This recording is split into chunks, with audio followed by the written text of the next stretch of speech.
What's up, you guys? I am Nia. Welcome back to my channel. I hope all is well.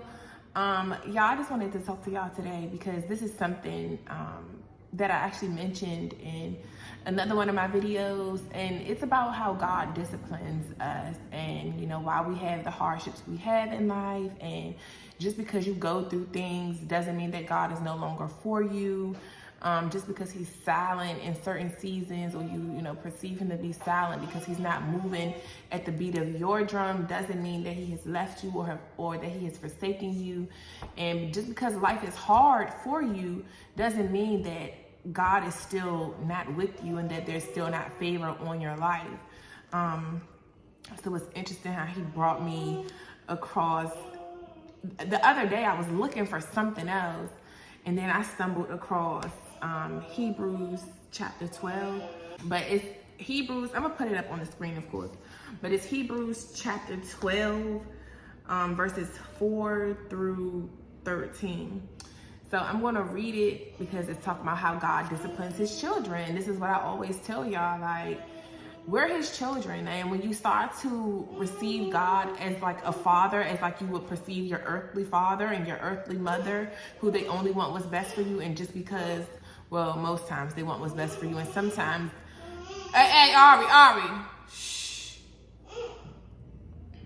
And sometimes, they think that they're doing what's best, or they think that they know what's best for you, so they just trying to give you, encouragement, or they rebuking you or chastising you for certain things you're doing because they know what you're doing, where it's going to lead you to. And they're being parents, and that's what God does to us too. But so many people look at God as like he's just a genie. They think that you're supposed to like say, he said, you say jump, and he's supposed to say how high, and just shower blessings on you. And it's just like this false sense of who God is. No, he is a real father, and a real father not gonna give you everything you want when you want it if he know that what you want you're not really ready for it. That's like a 15-year-old child, or some 15-year-olds might be ready, but some kids not ready to drive, and or they think that they want to do a certain sport or something. But God knows, look, your parents know, like, you're too irresponsible, you're not really ready to drive yet. You're not really ready for that yet. You need to do some more practicing first. Ari.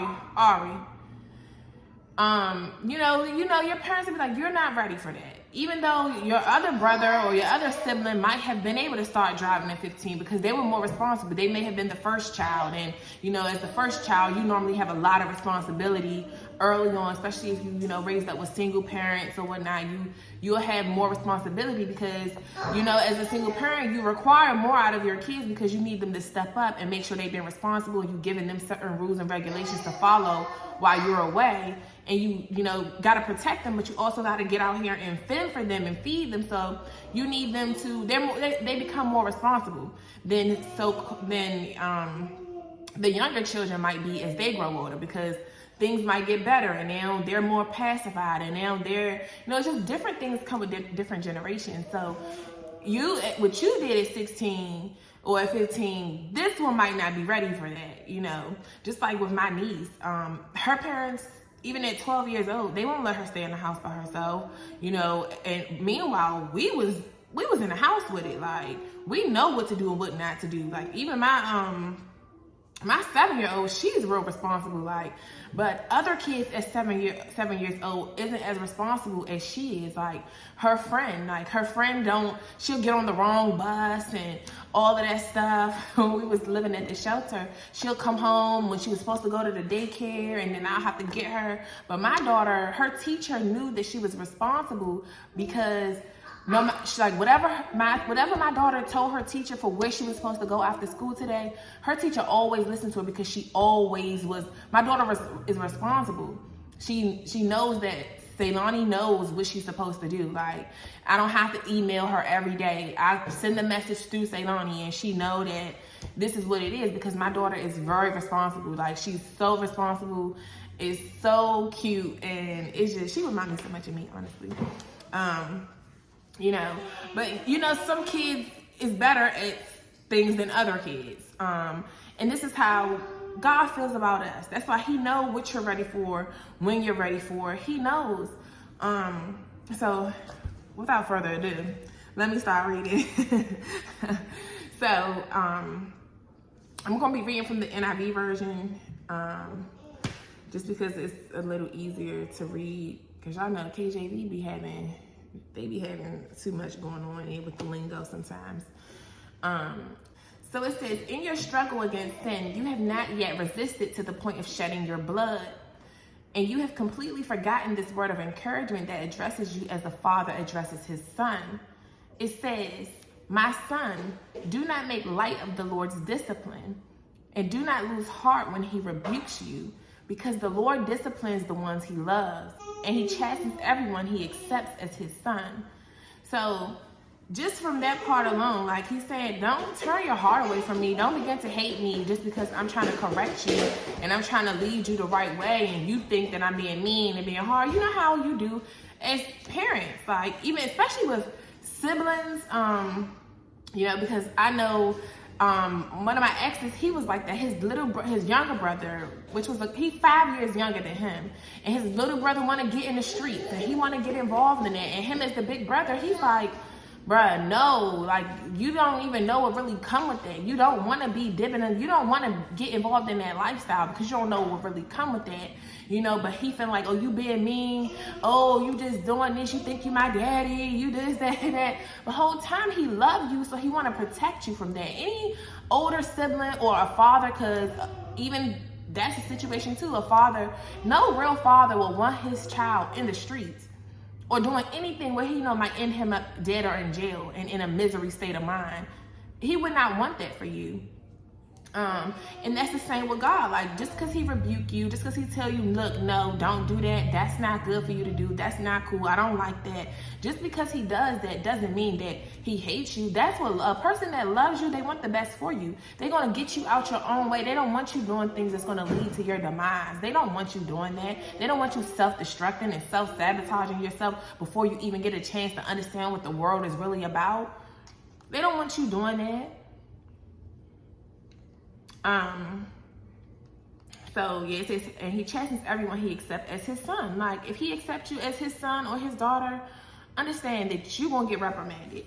You're going to, if you really want to surrender to God and you really want a real relationship with him, understand that you're going to get them convictions when you're doing stuff that you know you shouldn't be doing because he told you, hey daughter, hey son, you're going to feel them convictions. And when you're feeling them, you need to listen to them. And it's not because he hates you. It's not because he don't love you. He's actually doing it because he does love you, because he know what that may lead to. He know what may be coming up against you in your near future. And he's trying to protect you from things.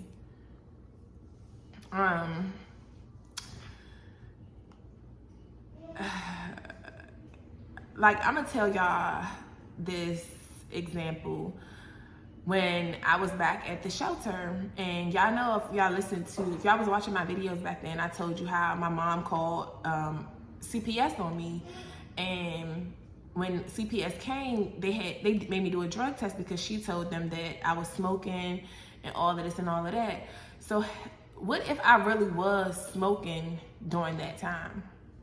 What if I would have been smoking during that time, even though, God convicted me to stop smoking? What if I had went back to smoking and would have been smoking just because I was stressed, because of me being in the shelter and because of everything I was going through? And then when they came, what if y'all would have had to take that drug test? Even though she said, even if I was smoking at that time, I wouldn't have got in trouble because they don't take that, they say they don't take weed serious. But even still, like, what if I was smoking? What if I hadn't had those convictions to stop? What if I hadn't had that? What if I had not listened to those convictions? When the lady came to do the to check on my kids and stuff, what if I would have came up positive, for smoking, and then what if they would have took my kids because of that?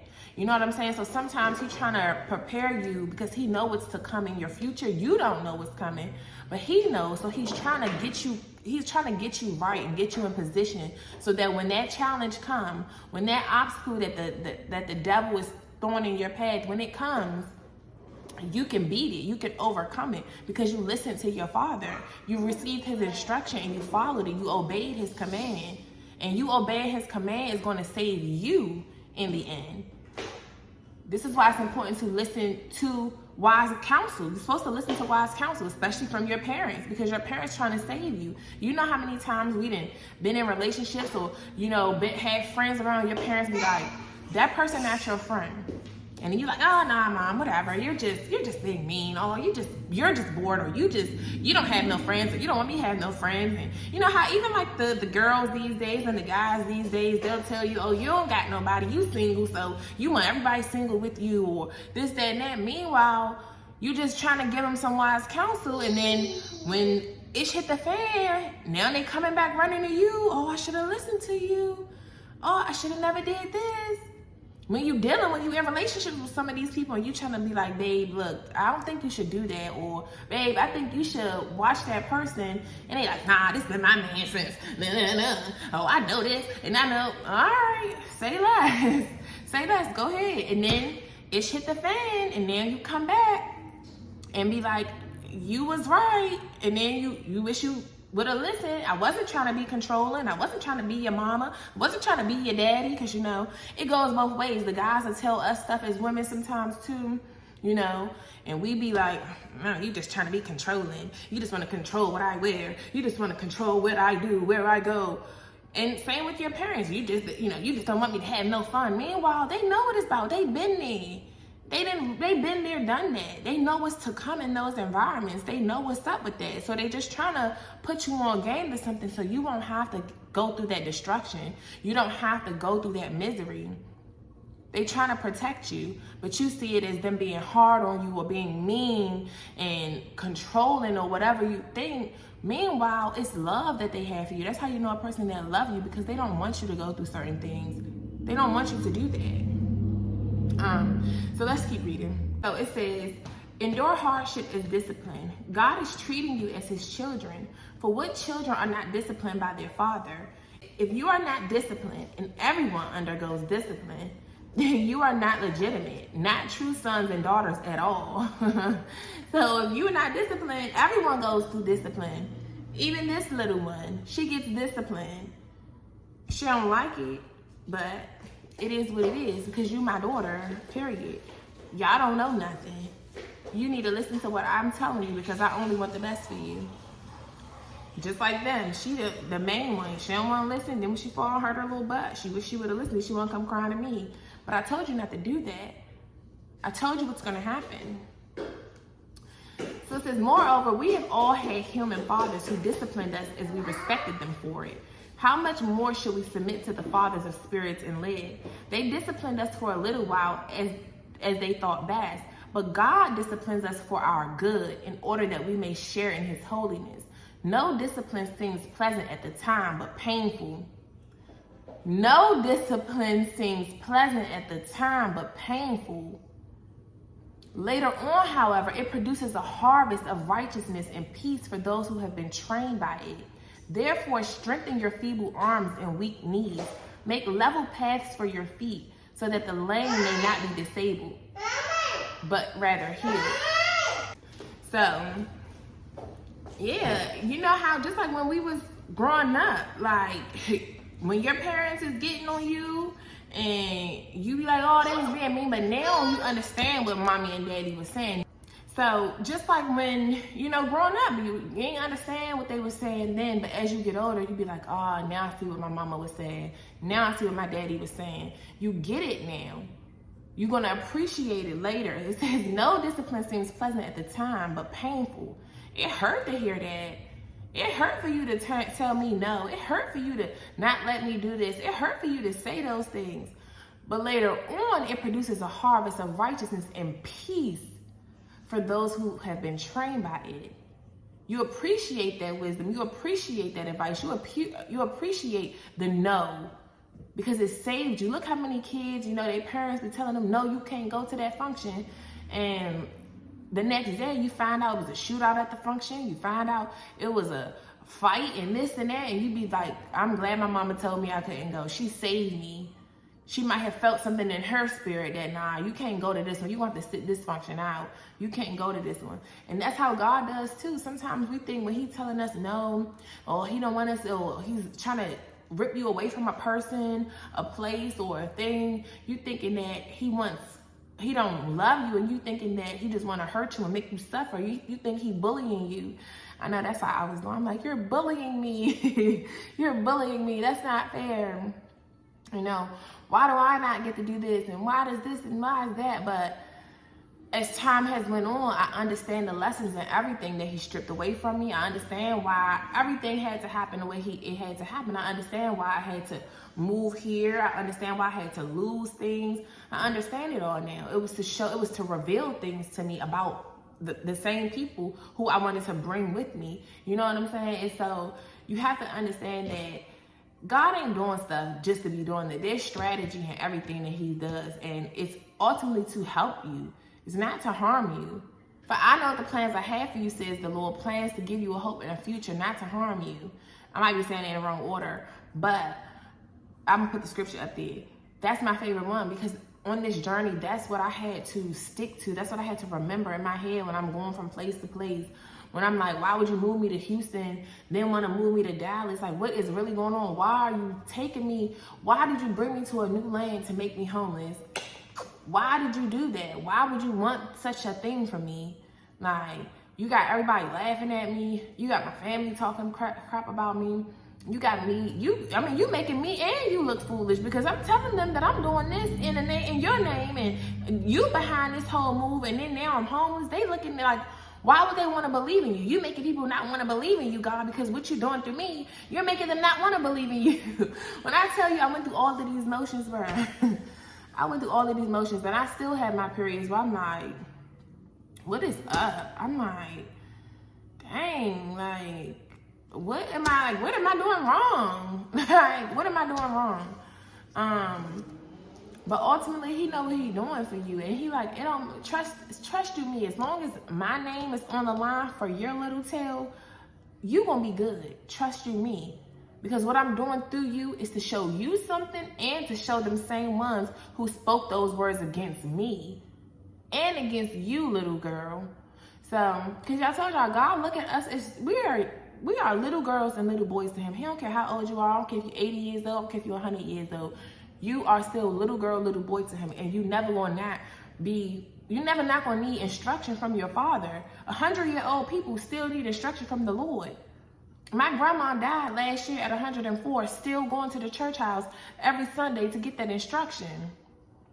She was not going without instruction, no matter her age. And all the wisdom shit that she had, she never felt like, I don't need God no more, because I'm big and grown and I'm an adult now, and I don't need this and I don't need that. The same way we feel like no matter how old you are, you still need your parents. You can be 60 years old and you still need your parents. You still need them. So ultimately, that's what I really wanted to do this video about, you guys. Just understanding that God is for you. He's not leading you certain places just to leave you. He will never leave nor forsake you. He is not trying to harm you. He is not trying to bring so much pain onto you per se. But it's to give you character. It's to build your character. It's to strip you of your old ways that has led to your destruction. It's to build faith in you. It's to really test your faith, build more faith in you. It's to really build you up. Sometimes you got to get broken down just to get built back up on a solid foundation. And that foundation is God. You need to be built on a solid foundation. At first, I couldn't understand why I had to go through this whole season in my life, you know? Because I'm like, I always just been chill to myself. I always was just trying to work on, my finances, trying to work on me. I always have respected my mom and all of that. So for me to go through all of this, I was like, why am I really going to do all of this? Like, what did I really do? It made me really think that I really did something, when 9 times I've done my stuff, of course, but I'm a real chill person. I stay to myself. I don't cause a whole bunch of commotion. I don't cause no commotion at all, because I don't go bothering nobody. So if it's commotion, it's because they came and bothered me. But I don't go out seeking all that drama. So I'm like, what am I paying this price for? Being homeless and losing everything. And I thought that I was gaining. I gave up so much to have faith, to come on this journey, to come on this come to a land where I didn't know nobody. Like, when everybody is questioning me, everybody's getting mad at me because I want to leave. You know, everything I went through just to get to Texas, I gave up everything to come here.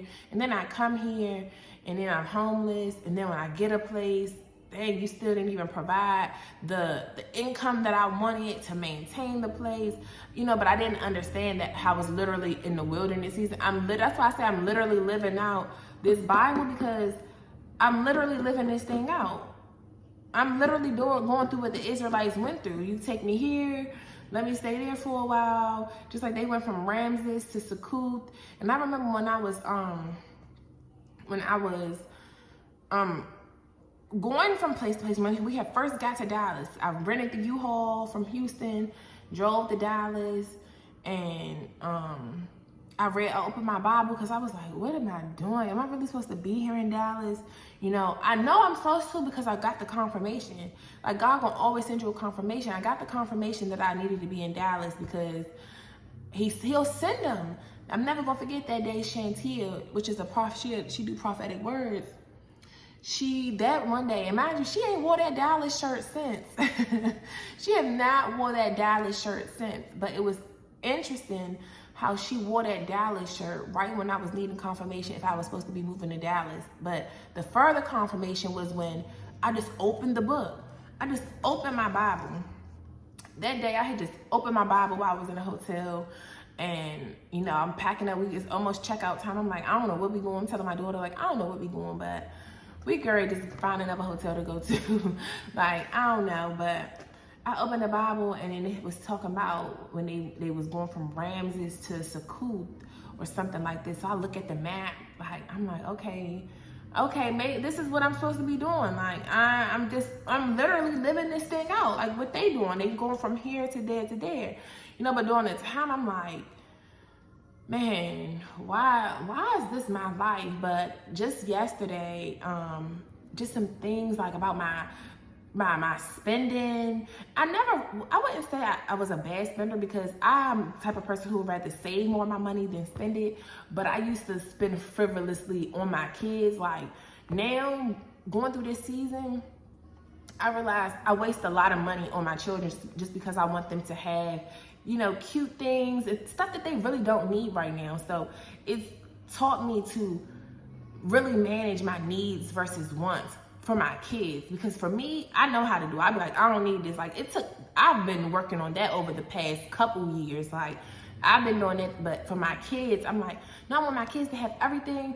I look at the pictures and see how much toys my daughter had. She just had pulled up a picture on my iPad the other day. And to see how much toys, let me see if I can pull it up for y'all. To see how much toys this little girl had, like, and I remember my mom used to be like, that is way too much toys. Like, you know, I used to have good Christmases though when I was coming up, when I was little, like my daughter's age. I used to have good Christmases too. So I'm like, you know, I ain't have as much stuff as I had got my daughter, but I had some good Christmases. And, you know, look at all of this crap. Like, I don't even know if this is the Christmas I don't know if this was the picture that she showed me. But just to see no little kid needs all these dang on toys. I don't even know if this was the biggest one. It was actually the Christmas before we left. Let me show y'all these pictures. And when I look at it now, I'm like, I just said yesterday, I said, you will never get that many toys again for no Christmas. Well, right now we don't do Christmas no more, we do Kwanzaa. But it just taught me, like, I be doing way too much. I will spend my last buying this little girl all of this stuff. Like, my first daughter was so spoiled. She was my only child, and especially when I was about to have the new baby, I was like, I gotta go all out, because that was my excuse I told myself. I'm like, this is the last Christmas, you know, with you being my only baby, so I gotta go all out for you. And I'm like, she doesn't need all of that crap. Like, in the one picture, she was making a crying face. I said, look at you, what you was crying about when you got all those toys. Look at this. Ridiculous. No child needs that much crap. No child needs that much crap. So I'm like, Like literally ridiculous. This is like, and even my mom boyfriend who was over there that day, he was like, I ain't never seen a child have, but and I'm like, and now I'm like, I would never do that. So I appreciate this season because now I'm like, we'll go to for this baby, I don't do all of that. Just like the kitchen. I got her little kitchen. Her father sent me some money to buy the kitchen, and I ain't spend the whole $150 on no dang on kitchen. Cause I'm like, I'm about to get one of these kitchens off of Facebook Marketplace, clean it down and all of that because she don't need, like, she don't even really play with this kitchen for real. And I realized I wasted so much, you waste so much money on these kids and they play with something for 2-3 days, for 1-2 weeks, and then they don't play with it no more. They ready for a new toy, but yeah, you just spent all your money and you're spending so much money. So I say all this to say that this journey has taught me a lot, even though I felt like I was being bullied and I was like, you know, thinking that this was unfair, that I had to endure all of this when all I ever tried to do was reach for my highest self. I always was trying to become a better person. I always was trying to learn what to do with my money. Like in my 20s, since I was 21, I was trying to fix my credit. Well, trying to focus on credit. My credit was good at 21, but just trying to make sure I didn't fall into some of the same things that my mom had. You know, I didn't want to be in certain situations, and I strived so hard on my 20s. So for me to fall like that, you know, or deem it as a failure to go through all of that I went through last year with going on this spiritual journey, it was like, dang, what did I really do to deserve this? Like, I've been trying to do my best, but I also understand that God was never included in my life throughout my whole entire life. He wasn't included the way that he is now, and the way I used to idolize weed and idolize money and idolize, that was it. My weed, my money, and my child, of course, you know. But he even taught me, just the lessons that he taught me with parenting, with learning boundaries, even with my children, just learning how to set boundaries with everybody, because I have that people pleaser spirit, because I want to please everybody. And I now find myself, this is why I really just had a moment yesterday, because I was like, I'm really changing. Like, I really know how to say no now, even with my kids. Like, ain't nobody walking all over me no more.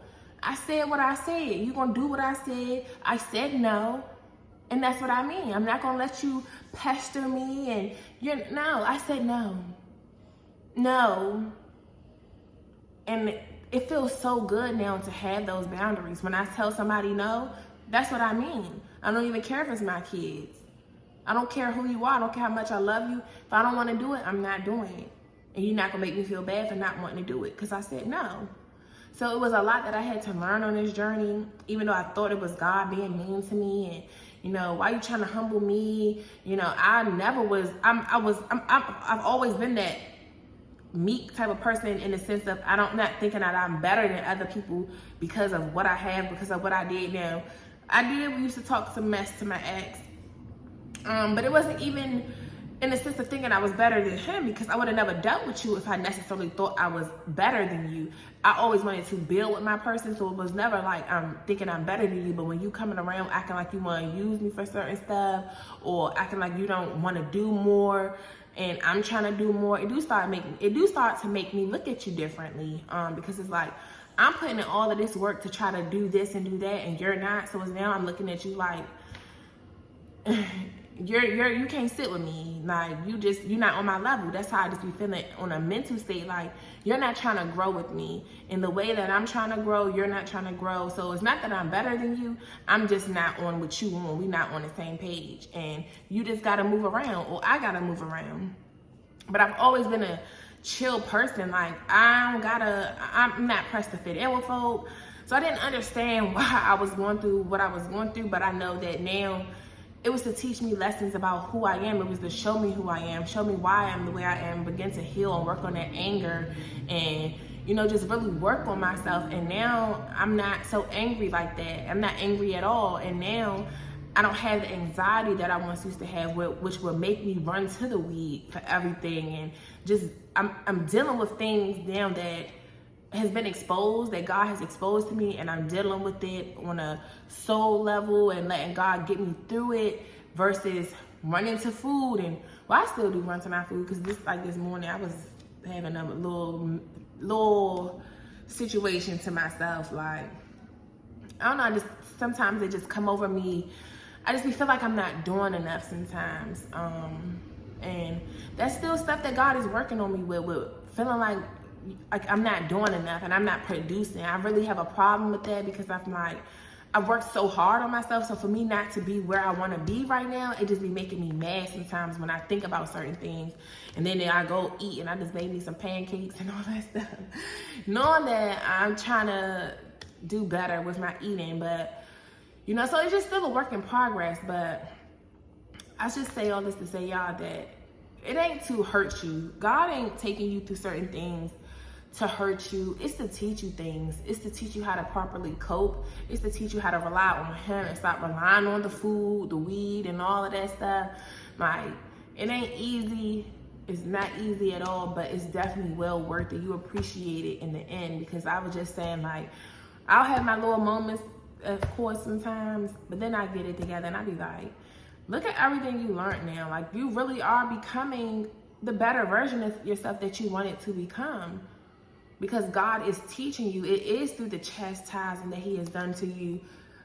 It is through that you're becoming this better woman for yourself and for your children, because you're not letting everybody just run all over you no more. You're learning how to set boundaries. You're learning even more about finances, and you learning about spirituality. You learning about what the real world is built on. You learning everything, and you have that closest now to the only one who can bring you true peace and fulfillment in life, which is God. Like, you're finding wholeness in him versus finding wholeness through, you know, feeling like you gotta sleep with this person or you need to go chasing money. I don't have those desires no more. So it's been this journey has totally stripped me of those things. Like, yes, I do still want certain stuff. I still want my stuff, but it's like, I'm not really missing out on nothing. And, you know, so yeah, y'all, I know I just went on like a little rambling spree, but it's real. It's real. It is really real, because you will be feeling like sometimes like, dang. And then when you look around at other people, and then especially with this whole, you know, people awakening, and, you know, everybody just be using God's name in vain, and it make you think, because I had this moment today, I'm like, dang, what am I doing wrong? Like, maybe I'm doing it wrong, because I hear other people that speak about God, and, you know, they speak about Jesus, and, you know, but their actions show something different. And not to say that I'm just like this perfect person either, because none of us are. But just to see how people will really just use God's name in vain, and how, you know, other people are allowed to do this and other people are allowed to do that, but still use his name. And I'm like, you know, but I feel like, I mean, I'm trying to obey you. I'm really trying to obey your word. I'm trying to really learn to listen to this stuff. I'm trying to like really listen to your laws and trying to really go by that, and trying to, you know, all of this stuff, even with like the holidays and all of that. I'm like, shoot, I love Christmas too. Like, I don't want to not celebrate Christmas just because I don't want to. I used to love Christmas. So for me not to be able to celebrate it, it really doesn't bother me, because I really do like putting up my Christmas tree, like decorating it. But now, as I'm learning the truth about where the stuff stems from, and that, you know, it's just like, I don't know, I be feeling like, dang, why can't I do it? Why am I getting convicted about this stuff? Why do I feel bad that I even want to, you know? And then my daughter dad, he gonna get them some costumes or whatever. He gonna get both my girls some costumes, which I appreciate. One thing about him, both of them, they not really bad guys, for real. Of course they got their stuff with them, but they not really bad guys. And if they do for their child, they're gonna also do for the other one. You know, but my oldest daughter, her dad is gonna get them some costumes for Halloween and stuff. But I don't celebrate Halloween no more, but I still do take them down to the little, they got this little area out downtown where they do stuff for the kids or whatever. So it's not on Halloween. I just basically still let them do little like trunk or treats, or like they did at the shelter last year. Or we'll go down there, they give out candy, let the kids wear their costumes, have the games and stuff going on. But we just not going door to door no more doing that on actual Halloween. Just because I know that that's the devil's day and I know what that's really about. But I just be feeling like, I mean, I actually liked Halloween, so I just feel like stuff that I have given up and easily just given up. As soon as I found out that it ain't really, like what the real meaning is behind it, I'm like, all right, we gotta do away with that. And it saddens me, a part of it saddens me because it's like, this is something that I'm used to doing with my kids, like throwing out costumes. They love it. You know, they like my oldest daughter, obviously, you know, she likes doing that stuff. So it's like, for me not to be able to do it no more, I just be like, dang. And other people get to do it though. But I also realize everybody not the same. And what he might allow one of his children to do, the other ones can't do it. And that's just what I'm realizing on this journey. I'm really different. Like stuff that other people can do, I can't do. And even though it makes me mad sometimes, I can't do it. But I want to be able to put up my Christmas tree, especially in our house now. I really want to get a Christmas tree, and I really want to decorate it. I love decorating for Christmas. Like, that's the main reason why I always just wanted my own place and stuff, so I can do that stuff. And, you know, but we still do gifts and all of that. So I just end up venting in this video, y'all, because this is part of the what I was moping about this morning. Because it's holiday season approaching, you see this stuff coming out in the stores, and I just be like, dang, I can't even buy none of that stuff because we're not supposed to celebrate it. But I grew up on this, and I like this time of the year. And we still are going to the pumpkin patch. We ain't go to the pumpkin patch last year, but we going to the pumpkin patch. So we just not doing nothing on those particular days. Like on Christmas Day, we do our stuff on Kwanzaa Day now, and then Halloween, we ain't doing nothing on the 31st. So we gonna go to the pumpkin patch in October, and I still just do our little thing around here. I might just get them some candy, and we still gonna go down there and let them wear their costumes and stuff. But yeah, y'all, I done went off on this video. But the overall message of this video, you guys, was God is for you, even when he disciplining you, even when he taking things, people, places, and things from you, and you like, you know, because people will tell you that God wouldn't do that. God wouldn't allow you to be homeless. God wouldn't take your car. God wouldn't break up your marriage. God wouldn't break up your relationship. God wouldn't break you up from your family. God wouldn't do it. People will always tell you what God wouldn't do. People who say it, they don't know God. Because if you knew God and you really knew his word, like this word that we just watched here, and that it speaks about lots of him, you know God, you know that there's nothing that, you can never underestimate God. You can never think you know him too well, because even me, don't know him like I think I know. I mean, I know him, don't get me wrong, but he gonna always pull a switcheroo on you, because he'll never want you to be able to really figure him out. You might know things about him, you may know some of his ways, you know, because you see how he how he moves through different people, and that's how you can know, like, that's the move of God. That's how you can know when somebody is anointed. You can see it because of the way God moves through them, so you can know that. But you can never you can't outthink him. You can't outplay him. Like, it's really, he really played chess, not checkers. Like, so you can't get over on him. You can't play those type of games with him. But, you know, people really be thinking that they know. I'm like, baby, you don't know like you think you know then, you know. Because what he do for one child, he don't do for the other one. He know this child gotta take a little bit more beatings. This one gotta take a little bit more beatings, like a little bit more L's in life, and it's just what it is, because he know what it's gonna do for that child. Some of his children are hard-headed. Some are hard-headed. Some obey. Some, all it takes is one time for you to tell them this and they stop it.